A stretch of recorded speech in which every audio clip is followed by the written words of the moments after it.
I am within DLA Piper. My job is to be the global chair of cross-border litigation. I am the U.S. person that does that. And when I started with the firm 4 years ago, I was looking for a firm that was international. There were a lot of firms that were international. There were no firms that had a really robust U.S. litigation practice and all these countries in Africa with local lawyers. So for me, that's what drew me to DLA Piper. And even then, 4 or 5 years ago, the distance between DLA Piper's presence and every other firm I looked at joining was pretty significant. And now I think it's untouchable. It's been remarkable. So obviously you've seen the growth sort of come out of it immensely then. What have you seen as the biggest difficulties in that expansion and in that growing presence legally? It takes time for it to coalesce. For me, it's been a matter of being able to develop the relationships in each country. As each client in the U.S. has an issue that's in Uganda or Rwanda or South Africa, the lawyers in the U.S. that work with them develop those relationships with the local lawyers. And then over time, that just gets easier because you know everyone and you have that long-term relationship. You have that confidence in their capacity, and you have a mutual understanding of the legal structures in each country, and that just grows and grows every year. I spoke earlier to Sir Nigel Knowles, and I spoke to him and I said to him, law is not law everywhere, and across Africa, it can all be difficult and very technical.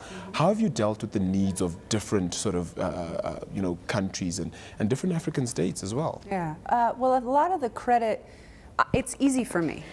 But that's because guys like Sir Nigel have sort of already done this for me, and the Cliff Decker people and the rest of DLA Piper's EMEA presence, they've already built these relationships, and they have vetted very carefully every country they're going to be in and every firm they're going to work with, and they've developed over years these relationships so that for me, it's easy. They've put that in place, and they built it very strategically and very carefully and very patiently so that by the time you come along with a U.S. litigation issue, or sometimes it happens in reverse, something will happen in an African country that's going to result in litigation in the United States, or a lot of times we have U.S. clients, especially now, that are interested in expanding into an African country, and we're available for them with a history and a relationship that can guide them through that expansion in a way that mitigates their risk so that they avoid litigation, which is obviously what the clients and honestly we also prefer. But now, which sectors have you found as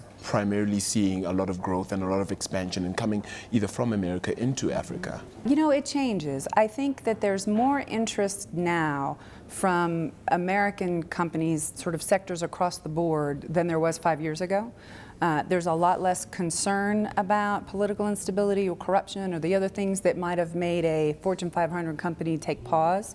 There is an absolute recognition that this is where the growth is going to be for the whole globe. There's the traditional sectors that have always been interested in Africa, in mining and power and infrastructure, but now I'm seeing it across the board. My practice, because I'm a litigator, involves representing companies from every sector, and more you're hearing about their interest in having a presence in the country.